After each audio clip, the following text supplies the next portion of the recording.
شيء آفة وللعلم آفات.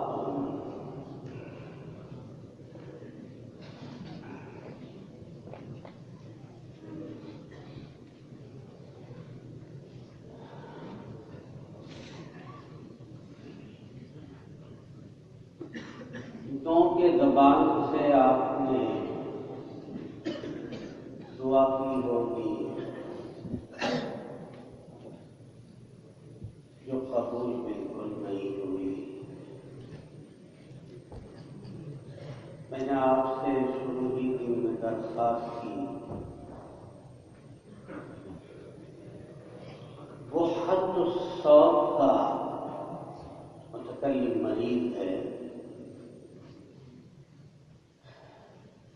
گلے میں درد بھی رہتا ہے،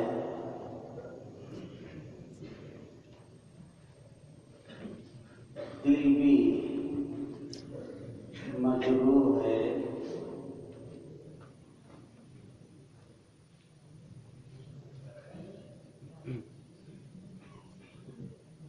کچھ کتوں نے بھی گلے کو دبا رکھا ہے.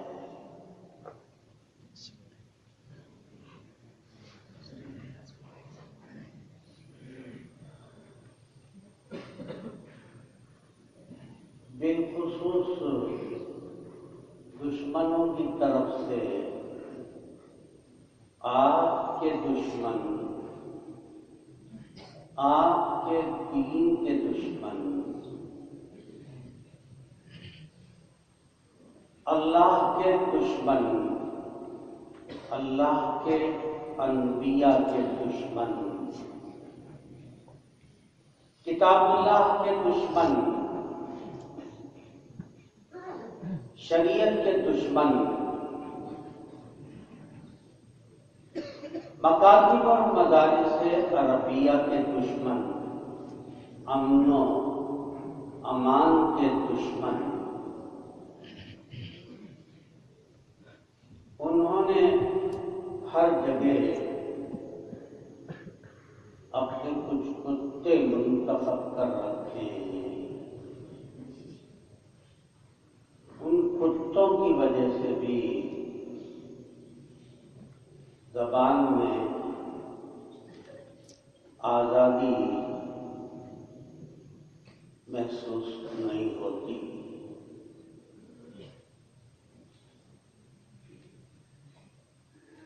میں نے آپ سے بات کہی ہے، ہماری کتاب کا تعلق علم سے بالکل نہیں ہے، عمل سے ہے. 5 دن کی گفتگو سے انتشار ذہنی، مختلف قسم کی پریشانیوں کی جھلک آپ کے دوران گفتگو محسوس کی ہوگی. مثال کے طور پر ایک شعر ہے، زبان زد خاص و عام ہے، آپ بھی اس کا چرچا کرتے رہتے ہیں. دل کے پھپھولے جل اٹھے سینے کے داغ سے.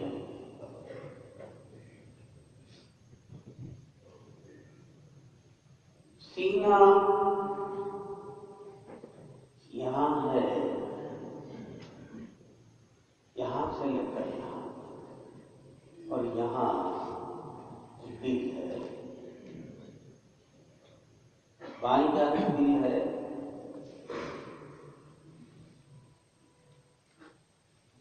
دل کے اندر پھپھولے سینے کے داغ سے جل گئے.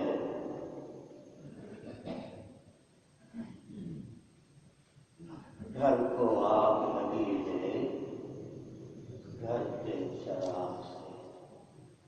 کیا شیر کی تفصیل بیان کرنے کی گنجائش ہو سکتی ہے، نہیں ہو پائے. بطور خاص متکلم کی گفتگو کے درمیان میں کتوں کی تعداد کچھ زیادہ ہی بڑھ جاتی ہے.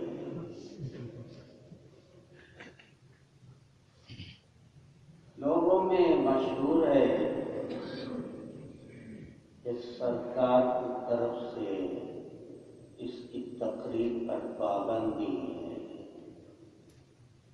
سب جانتے ہو یا نہ جانتے ہو، کچھ نہ کچھ افراد بلکہ ایک بڑی تعداد آپس میں چرچا کرتی ہے. یہ جلسوں میں نہیں جاتا، اس کی تقریروں پر پابندی ہے. یہ بھی مشہور ہے اس کا پاسپورٹ ضبط ہوا تھا. کہاں تک اس خبر کی کتنے لوگ تصدیق کرتے ہیں وہ مصدقین ہی جانتے ہیں.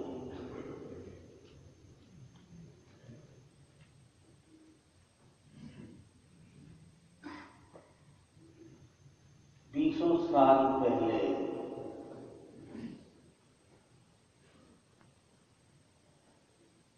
500 سال لگاتار ایک عبادت خانہ جس میں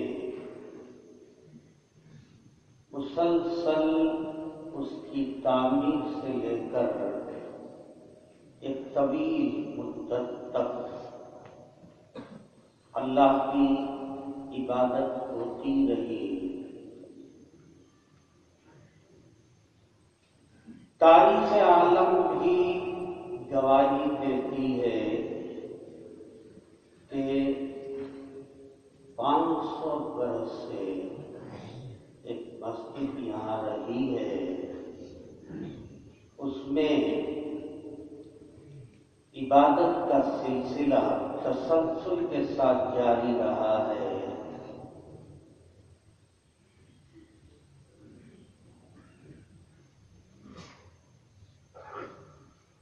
شواہد، دلائل،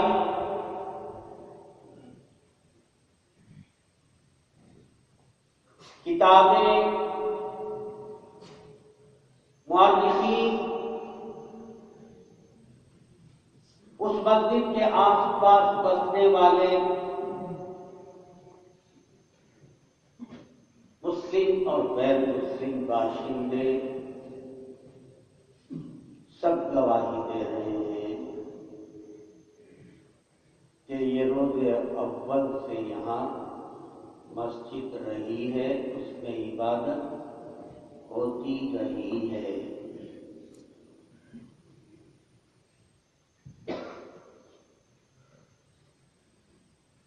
اس مسجد کے زیر زمین جو کارروائیاں ہوئی ہیں، آپ اچھی طرح جانتے ہیں. عدالت نے کہا وہ کارروائی غلط. عدالت نے یہ بھی کہا ہے کہ اس عبادت خانے کو شہید کرنا بھی غلط. اور یہ روز اول سے اب تک مسجد ہی رہی ہے. جنہوں نے اس کو شہید کیا یا منہدم کیا انہوں نے غلط کیا ہے. کسی بھی قسم کا کوئی ثبوت اس کے خلاف کہیں نہیں مل رہا ہے. اس کے باوجود اس عبادت خانے کو بت پرستی کے لیے متعین کر دیا گیا. پورے ہندوستان میں عجیب و غریب قسم کی کیفیت رہی. تمام مسلمانوں کا دل دماغ مجروح ہو گیا تھا۔ بہت سے مسلمان اس موقع پر اپنی پریشانی، اپنی تکلیف کا اظہار کرتے ہوئے اللہ کو پیارے ہو گئے اور شہید ہو گئے۔ اس موقع پر دیوبند میں ایک آسام کا بچہ پنجم میں داخل تھا۔ وہ بازار سے آ رہا تھا، پولیس کی گولی کا شکار ہو گیا، اللہ کو پیارا ہو گیا، شہید ہو گیا۔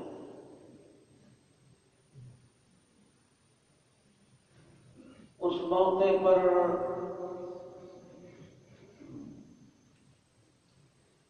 متکلم بھی حساس دل رکھتا تھا۔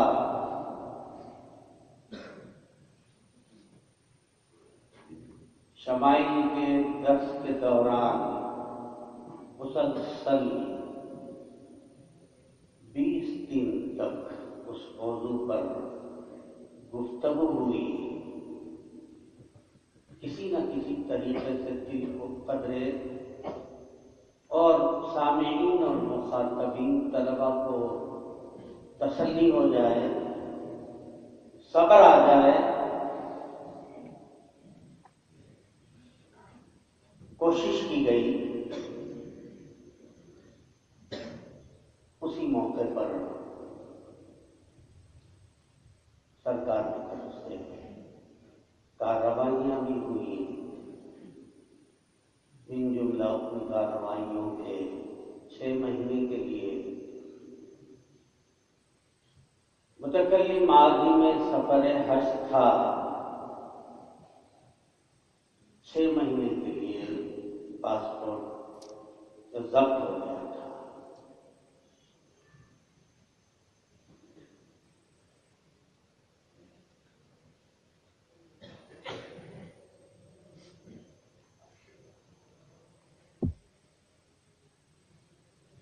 اس موقع پر متکلم کی گفتگو کے مجموعے کو کتوں نے یہاں بیٹھ کر محفوظ کیا اور اسے آگے بڑھایا۔ نتیجتاً طرح طرح کی پریشانیوں کا سامنا کرنا پڑا۔ اس موقع پر بہت سے افسران سے قریب کئی سال تک روزانہ ہی ان کا سامنا کرنا پڑتا تھا۔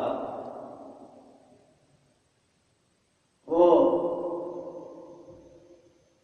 ہماری گفتگو کا جائزہ لینے کے لیے وقتاً فوقتاً آیا کرتے تھے۔ مسلسل کئی سال تک ان کی آمد رہی۔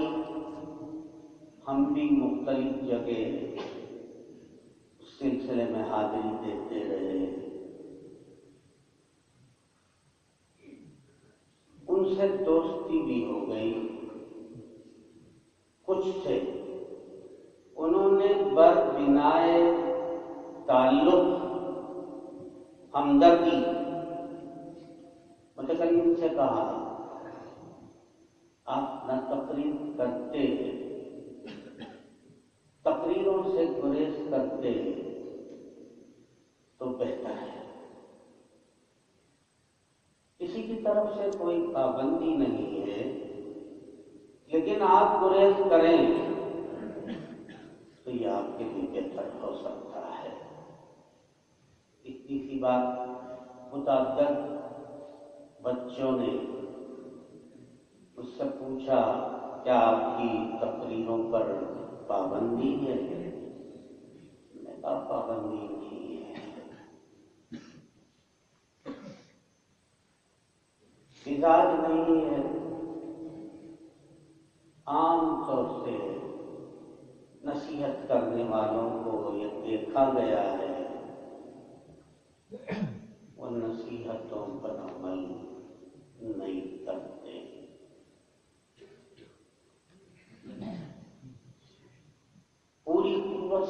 کرتے ہیں، اپنے جذبات کا اظہار بھی کرتے ہیں، سامعین کے سامنے آنسو بھی بہاتے ہیں، مجمع کو ہنساتے بھی ہیں وہ، لیکن عموماً یہ دیکھا گیا ہے، آپ کو تجربہ ہو یا نہ ہو، آپ تسلیم کریں یا نہ کریں، ناصحین کو دیکھا گیا ہے اور نصیحت پر عمل نہیں کرتے۔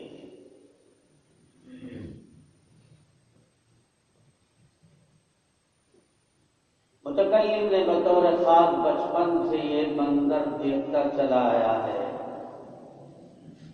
علاقوں میں سیرت النبی کے جلسے منعقد ہوا کرتے تھے ایک زمانے میں، جلسے سیرت النبی، جلسے سیرت النبی، جلسے سیرت النبی کے عنوان سے۔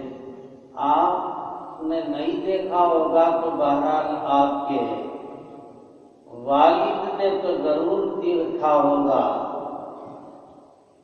آپ کی موجودگی میں اس قسم کے پوسٹر یا اعلانات آویزاں کہیں نہیں ہوئے ہوں گے۔ جلسے تو ہوتے رہتے ہیں، جلسوں کے عناوین بدلتے رہتے ہیں، اصلاح معاشرہ، یکجہتی، اصلاحی خطابات یا اصلاحی محفل، اصلاحی مجلس،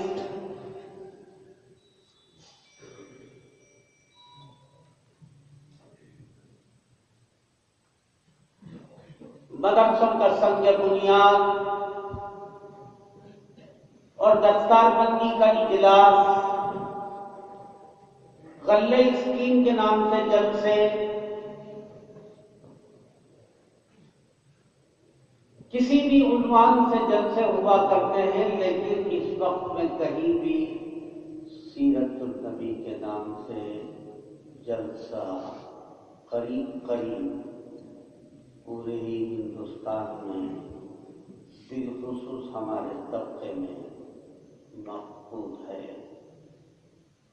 ان جلسوں میں بچے، چھوٹے چھوٹے بچے، نوجوان بڑھ چڑھ کر حصہ لیتے تھے، اس کے لیے چندہ فراہمی وغیرہ اور پنڈال وغیرہ، شامیانے وغیرہ لگانے میں بڑی دلچسپی کا مظاہرہ بچے، نوجوان کیا کرتے تھے۔ متکلم بھی انہی میں سے تھا۔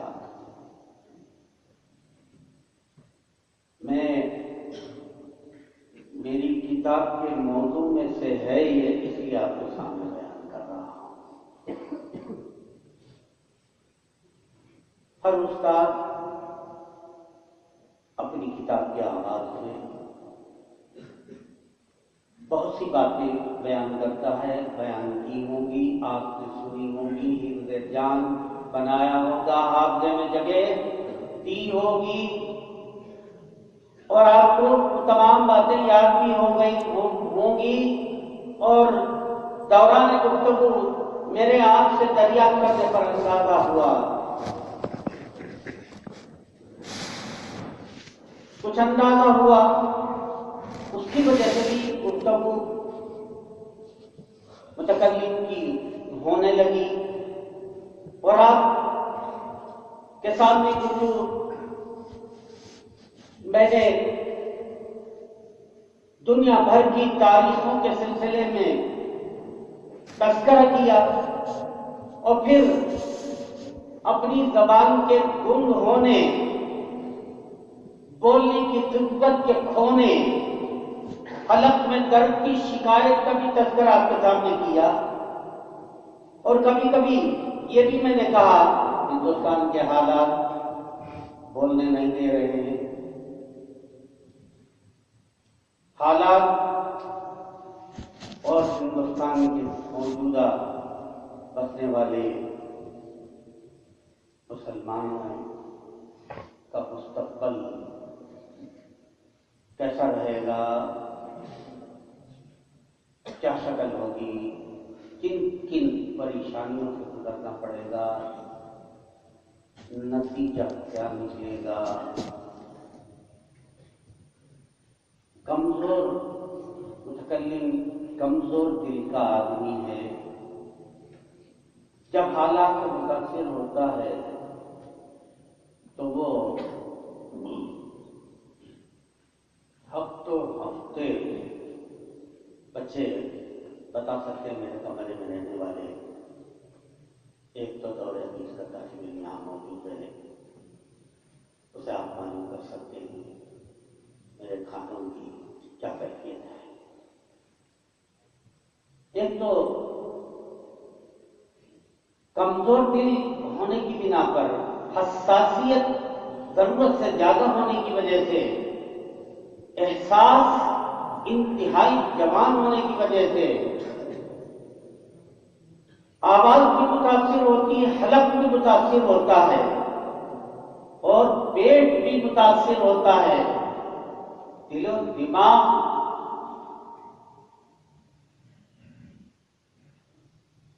کے متاثر ہونے کی کیفیت میں آپ کے سامنے بیان نہیں کر سکتا۔ اور میں نے آپ سے کہا جب کہ مجھے ماں باپ کی فکر نہیں، بیوی بچوں کی فکر نہیں، اور دیگر شہری رشتہ داروں کی مجھے کوئی فکر نہیں، جبکہ ہر انسان شہری رشتہ داروں کی فکر کرتا، سالے اور سالی، ساس اور سسر اور سسرال کے متعلقین ان کی بھی فکر کرتا ہے۔ آپ اچھی طرح جانتے ہیں متکلم کو ان تمام افراد کی کوئی فکر نہیں ہے۔ بلغ من عمرہ الی 72،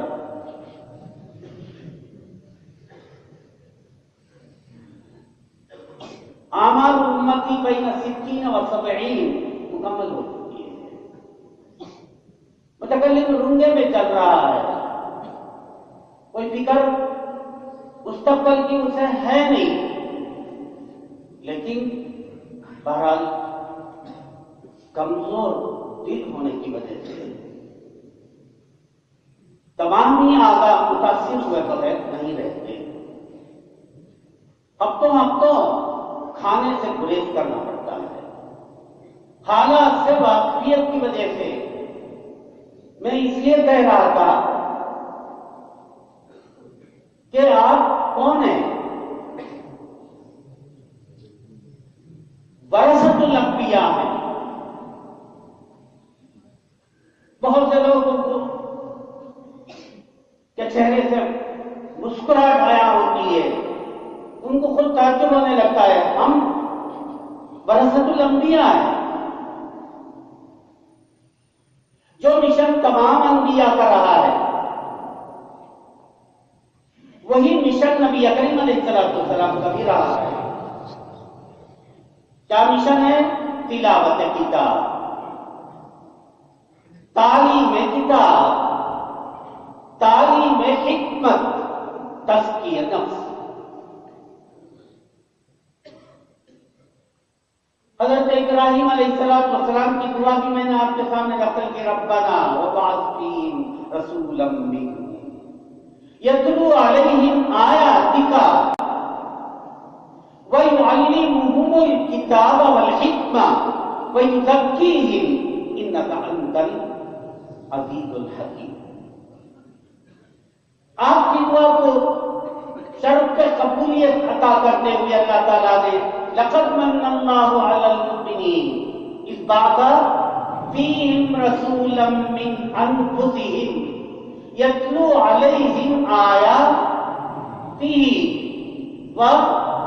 ویزکیہم ویعلمہم الکتاب والحکمہ وإن کانوا من قبل لفی ضلال مبین۔ جو مشن حضرت آدم سے لے کر حضرت عیسیٰ علیہ السلام تک انبیاء کا مشن رہا ہے، ڈیوٹی رہی ہے، ان کی ذمہ داری تھی، وہ امت کے سامنے کتاب کی تلاوت کرے۔ آپ نے بھی سنا ہوگا یتلو علیہم آیات، بس اتنا ہی۔ پیغمبر علیہ السلام ہر وقت کتاب اللہ کی تلاوت کرتے تھے. آپ دور حدیث کے طالب علم ہیں. میں آپ کے سامنے یتلو علیہم آیاتہ کا کیا مفہوم ہے بیان کروں گا، اور مجھے یقین ہے آپ اس کی وضاحت بالکل نہیں کر پائیں گے. یقیناً متکلم کو اس کی شکایت ہے اور رہے گی. فلا یتلو تلاوت کیا وہ ایک مرد یتلو علیہم آیاتہ، آپ کی آیتوں کی، کتاب کی آیتوں کی تلاوت.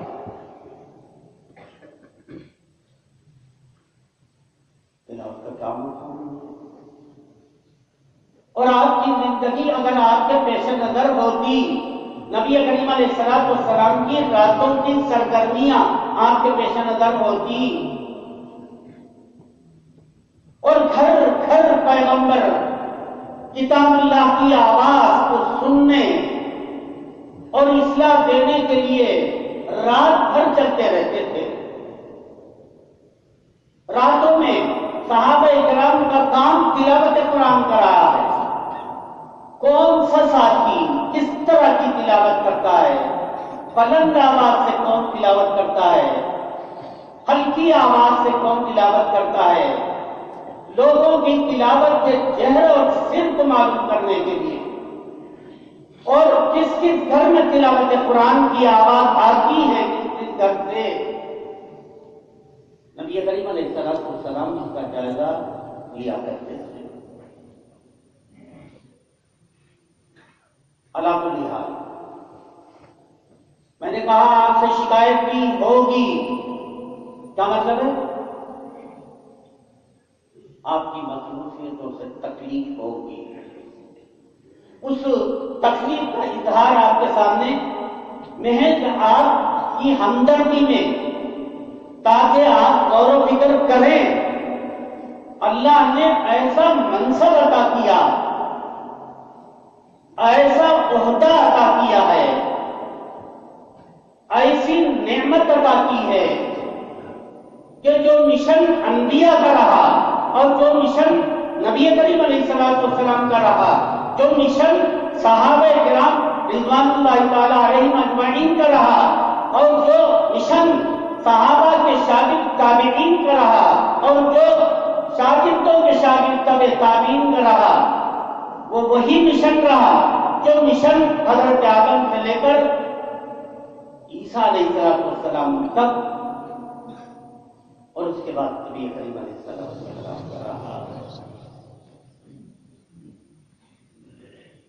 گویا آپ کو اللہ نے اپنا خلیفہ بنایا.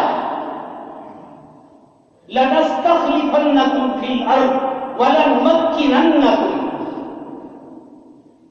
ذرا پڑھنے لگائیے، اللہ کے آپ خلیفہ ہیں.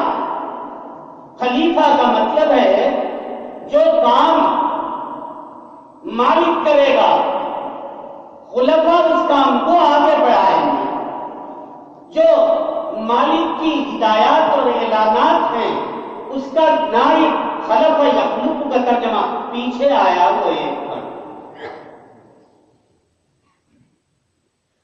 جو مشائخ کریں گے ان کے خلفاء وہ کام انجام دیں گے. اصلاح اور تربیت کا کام مشائخ خانقاہوں میں انجام دیتے ہیں تو خلفاء اور ان کے نائبین یہ کام انجام دیتے ہیں.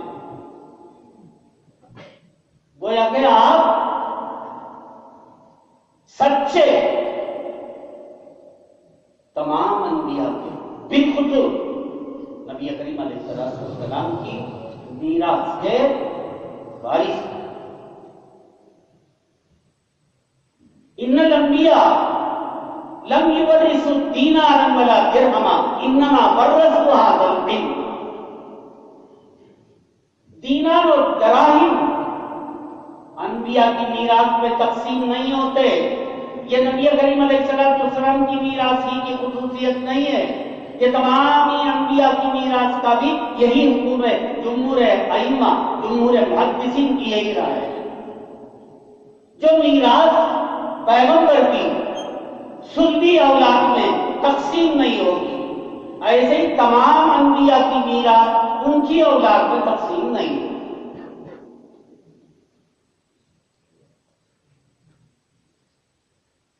آپ اس کے وارثین میں سے ہیں، ان کے ذرا آپ اپنے مقام کو ذرا سمجھنے کی کوشش کریں کہ آپ کون ہیں۔ بعض طلبا کو تعجب بھی ہوگا، الجھن بھی ہوگی، ہم وارث ہیں انبیاء کے، کون ہے وارث انبیاء کے؟ کون انبیاء کے وارث ہو سکتے ہیں؟ عوام الناس وارث ہوں گے؟ کس مکتب فکر کے لوگ انبیاء کے علوم کے وارث ہوں گے؟ نبی کریم علیہ السلام کی شریعت کے وارث اور آپ کے علم کے وارث کس طبقے کے لوگ ہوں گے اور کس ملک کے لوگ ہوں گے؟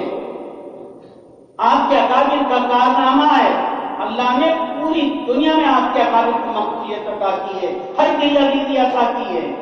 جس طرح نبی کریم علیہ السلام کے لائے ہوئے دین اور آپ کی لائی ہوئی شریعت کی جس طرح حفاظت کا ایک اہم ترین فریضہ انجام دیا ہے، پوری دنیا سے آپ کے اکابر خراج عقیدت کو حاصل کر رہے ہیں، آپ کے اکابر کو خراج عقیدت دنیا پیش کر رہی ہے۔ دنیا نے یہ تسلیم کیا کہ اگر میرا سے پیغمبر علیہ السلام کو صحیح طریقے پر بلا کم و کاس کے کسی قسم کی کمی باقی ہوئے بغیر جیسے آپ کی روح کی شریعت کی، جیسے صحابہ کی زندگی تھی، ما انا علیہ واصحابی، ما انا علیہ واصحابی ہمارا مسلک کی ریڑھ کی ہڈی ہے، میری زندگی میرے ساتھیوں کی زندگی، میرا طریقہ میرے ساتھیوں کا طریقہ، میری شب و روز میرے ساتھیوں کے شب و روز، میرا طریقہ کار میرے ساتھیوں کا طریقہ کار، میرا طرز عمل میرے ساتھیوں کا طرز عمل۔ آپ کے اکابر نے حفظ جان کسی چیز کو بنایا اور مسلک کے اندر اعتدال اور توسط کو اپنایا، بہت زیادہ افراط بھی تفریط بھی نہیں، توسط کو اپنایا ہے۔ یہ آپ کے مسلک کی ریڑھ کی ہڈی ہے۔ ہمارے طلبا مسلک دارالعلوم کو جانتے ہیں، اکابر کے علوم سے ان کو کتنی واقفیت ہے، اکابر کی کتابوں کے کتنے نام وہ جانتے ہیں۔ اگر ان کے یہاں ان کے مکتبے میں، ان کی لائبریریوں میں، ان کے کمروں میں کتابیں تو رکھی ہوئی ہیں، روز مرہ کتابوں کے چھپنے کا تسلسل جاری ہے اور آپ خرید کے بھی آتے ہیں، وہ اس زمانے میں مفت تقسیم بھی کتابیں کی جاتی ہیں اور آپ بڑھ چڑھ کر آگے بڑھ کر ان کتابوں کو لیتے ہیں اور اس سے پیار محبت کر کے الماریوں کی زینت بنا دیتے ہیں۔ ان کتابوں میں کیا ہے؟ آپ کے اکابر کے علوم کیا تھے؟ آپ کے اکابر نے کیسی زندگی گزاری ہے؟ آپ کے اکابر نے شریعت محمدیہ کا ساتھ کتنا برتاؤ، کیسا برتاؤ کیا ہے، کس طرح سینے سے لگا کر پوری دنیا میں اسے پہنچانے کی کوشش کی ہے۔ آپ ہی صحیح معنی میں ورثۃ الانبیاء بن سکتے ہیں اور آپ ہی کے بارے میں دنیا کا یہ فیصلہ ہے کہ آپ حقیقی وارثین انبیاء، وارثین نبی کریم علیہ السلام ہیں۔ لہذا آپ اپنے آپ کو پہچانے یا نہ پہچانے، اپنے مقام کو سمجھیں یا نہ سمجھیں، لیکن یہ بات طے ہے اگر آپ اس لائن پہ سوچتے نہیں، اس لائن پہ نہیں کرتے، یہ آپ کی بدقسمتی ہوگی اور جو لوگ اس لائن پر لگے ہیں ان کی خوش قسمتی ہوگی، وہ کامیاب رہیں گے، ہر طرح سے کامیاب رہیں گے، اور جو اس لائن کو نہیں اپناتا ہے اسے ناکامی کا بھی سامنا کرنا پڑے گا اور زندگیوں میں طرح طرح کی الجھنوں، پریشانیوں کی ان کو دو چار ہونا پڑے گا۔ اس کے علاوہ جو بات میں کہہ رہا ہوں، کسی اور طبقے کو علماء کا آپ نام لے لیجئے، ملک میں ان کو یاد کیا جاتا ہے؟ کس ملک میں ان علاقوں کے، ان مکاتب کے، مدارس کے، ان یونیورسٹیوں کے، جامعات کے، ان اداروں کے اشخاص کو دنیا کے کسی ملک میں یاد کیا جاتا ہے؟ تو آپ مثال دے کر بتا دیجیے. آپ چل پھر کر دیکھیے، اللہ کی قدرت کا نظارہ بھی کیجیے، اور دارالعلوم کی، اکابر دارالعلوم کی مقبولیت کو بھی دیکھیے گا پوری دنیا میں جا کر. یہاں بیٹھ کر آپ کی ان کی قدر نہیں ہے، ان کی کتابوں کو آپ کا مطالعہ نہیں کرتے ہیں. مسلک دارالعلوم کا ہمارے بچوں کو پتہ ہی نہیں ہے، مسلک دارالعلوم کی خصوصیت کا بھی پتہ نہیں ہے. کیا ہے مسلک دارالعلوم؟ دارالعلوم کی فکر کیا ہے؟ بہت سے مدرسے قائم ہوتے ہیں علوم کی ترویج و اشاعت کے لیے، علم دین کی خدمت کے لیے. آپ کا ادارہ علوم کی ترویج و اشاعت کے لیے قائم نہیں کیا گیا. آپ کے ادارے کا یہ کام نہیں.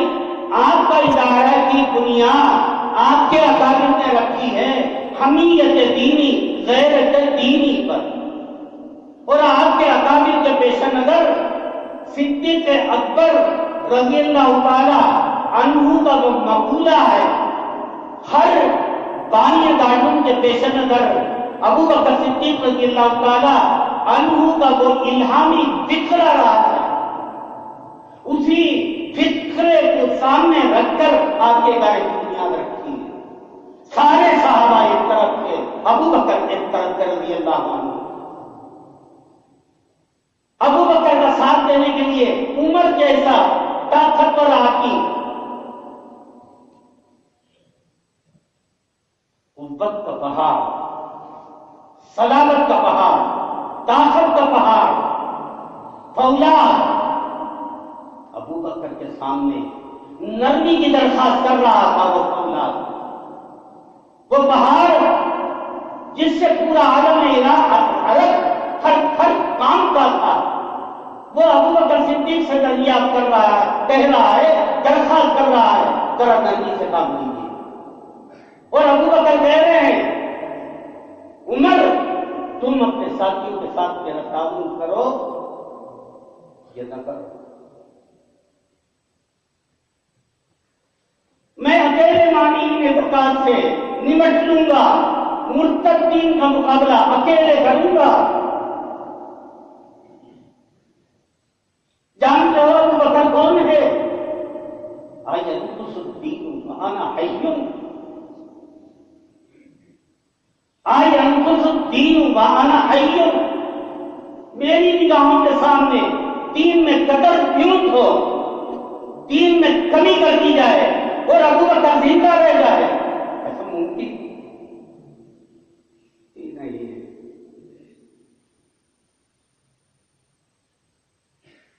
آپ کے اکابر کے پیش نظر صدیق اکبر کا یہی الہامی فکر ہے. کیا سمجھتے ہیں آپ اس فکرے کو؟ تاریخ کی کلائی اس فکرے نے موڑ دی. ایک دور کا عثمان ہے یہ فکرہ. ساری دنیا ایک طرف، ابو بکر ایک طرف. دین کے اندر کمی واقع ہو، پیغمبر کی دین کو نصب کر دیا جائے، ادنا درجے کا نصب ابو بکر کو قابل قبول نہیں ہے. آپ کی لائی ہوئی شریعت کے اندر ادنا درجے کی کمی، ادنا درجے کی کسی رعایت کے لیے ابو بکر تیار نہیں ہے. آینقص الدین وانا حی. میری زندگی میں، میری حیات میں دین محمدی کے اندر کمی کر دی جائے، دین محمدی کے اندر تبدیلی پیدا کر دی جائے، دین محمدی کے اندر جھوٹ پیدا کر دیا جائے، ابو بکر کو یہ گوارا نہیں ہے. ابو بکر اپنی جان کو احتساب بنا شریعت کی حفاظت میں، دین محمدی کی حفاظت میں اپنی جان دے دے گا. عمر تم ساتھ دو نہ. آپ کے اکابر کے پیش نظر کی طرح لہذا اگر آپ کو ورثۃ الانبیاء ہونے سے خوشی محسوس ہو رہی ہے، کوئی اچھی علامت نہیں ہے.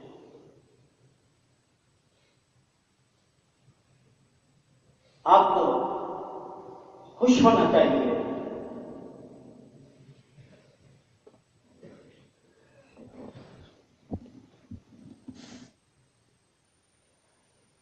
اس نعمت پر اللہ کا آپ کو شکر ادا کرنا چاہیے. نبی کریم علیہ السلام کی دائمی دین اور شریعت کے اندر کسی بھی قسم کی کمی باتیں ہو، ایک فاضل دیوبند ہونے کے ناطے، اکابر دیوبند کے فرزند نظر ہونے کے ناطے میں کسی قیمت پر اس تبدیلی کو برداشت نہیں کر سکتا. آپ کو خوشی ہونی چاہیے. ایک عظیم نعمت سے اللہ نے آپ کو سرفراز کیا ہے، عظیم دولت سے سرفراز کیا ہے، عظیم مقام اللہ نے آپ کو عطا کیا ہے کہ دین محمدی، دین الہی، شریعت محمدی کی خدمت کے لیے آپ کو چنا ہے. اور یہ خدمت انبیاء علیہ السلام انجام دیتے تھے اور نبی کریم علیہ السلام نے اسی خدمت کو انجام دیا. آپ ان کے وارثین ہونے کے حیثیت سے آپ بھی اس کے خادم دین بنیں گے، خادم شریعت آپ بنیں گے. آپ کو خوشی ہونی چاہیے، اپنے مقام کو پہچاننا چاہیے. پہچان کر زیور علم سے، زیور استعداد سے، زیور صلاحیت سے، خوبیوں سے، کمالات سے، اعلیٰ درجے کی صلاحیت سے اپنے آپ کو مزین اور آراستہ کرنے کی کوشش کرنی چاہیے تاکہ دین محمدی کی خدمت میں بدرج عطر کر سکوں. میرے علاقے میں مقررین آیا کرتے تھے.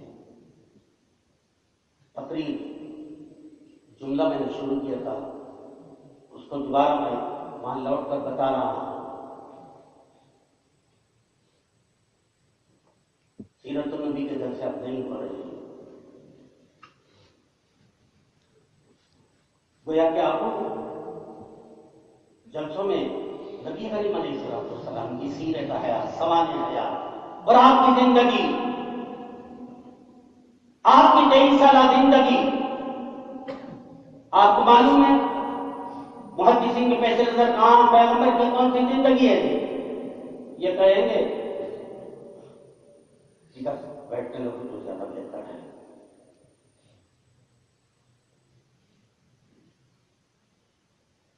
محدثین کی سرگرمیوں کا میدان کہاں سے کہاں تک ہے مولانا صاحب؟ آپ کی ولادت سے بہت پہلے، آدم علیہ السلام کی ولادت سے پہلے، کائنات کی تخلیق کے وقت سے لے کر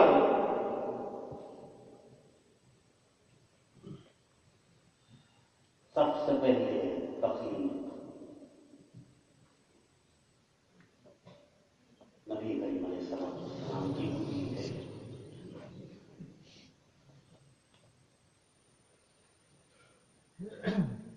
وَآدَمْ بَيْنَ التُّرَابِ وَالْمَاءِ.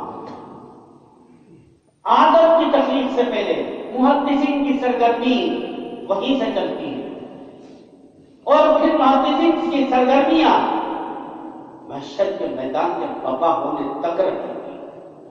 اور اگر آپ وارثین انبیاء نہیں ہیں، اگر آپ نہیں سمجھتے اپنے آپ کو، کوئی کہ محدثین کی سرگرمیوں میں آپ کا کوئی حصہ نہیں ہوگا. محدثین کی سرگرمی کا میدان اتنا وسیع ہے، زمانہ اتنا طویل ہے، اتنا لمبا ہے. آپ کی ولادت، آپ کی تخلیق سے لے کر محشر کے میدان کے بپا ہونے تک محدثین کی سرگرمیاں ہیں. فقہاء کی سرگرمیاں 40 سال کی عمر سے 63 سال تک کی عمر تک کی زندگی ہے. اور انہی میں سے محدثین کی سرگرمیوں میں سے آپ کے اوصاف اور آپ کے احوال جو شمائل ترمذی میں بیان کیے جائیں گے. فقہاء کے پیش نظر اقوال، افعال اور افعال ہی کے اندر تقریر. افعال النبی، اقوال. پیغمبر حکیم تھے، نہ قول نبی ہے، نہ فعل نبی ہے، نہ تقریر نبی ہے. نبی کریم علیہ السلام کا سینہ چوڑا تھا اور آپ کی کلائی بہت چوڑی تھی. ليس من اقوال النبي صلی اللہ علیہ وسلم وليس من افعاله صلی اللہ علیہ وسلم. انما هذا الكلام قد صدر من لسان صحابہ رضوان اللہ تعالی علیہم اجمعین. آپ کے ساتھیوں نے آپ کا جو نقشہ کھینچا ہے، آپ کے گھر کا نقشہ کھینچا ہے، آپ کے لباس کا نقشہ کھینچا ہے، وہ شمائل ترمذی ہے. جب تقریر ختم ہو جاتی تھی، آرام کرنے کے لیے مقررین سیرت النبی کی درسی کے قیام گاہوں میں چلے جاتے تھے. تو متکلم چھوٹا سا تھا،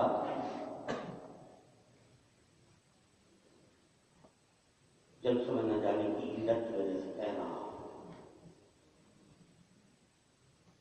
پانی گرم کر کے جلسہ تو ختم ہوا 1:30 بجے 2 بجے.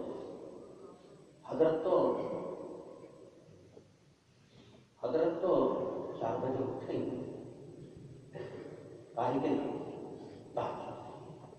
پانی گرم کر کے تولیہ ہاتھ میں لے کر ہم بچے کھڑے رہتے تھے.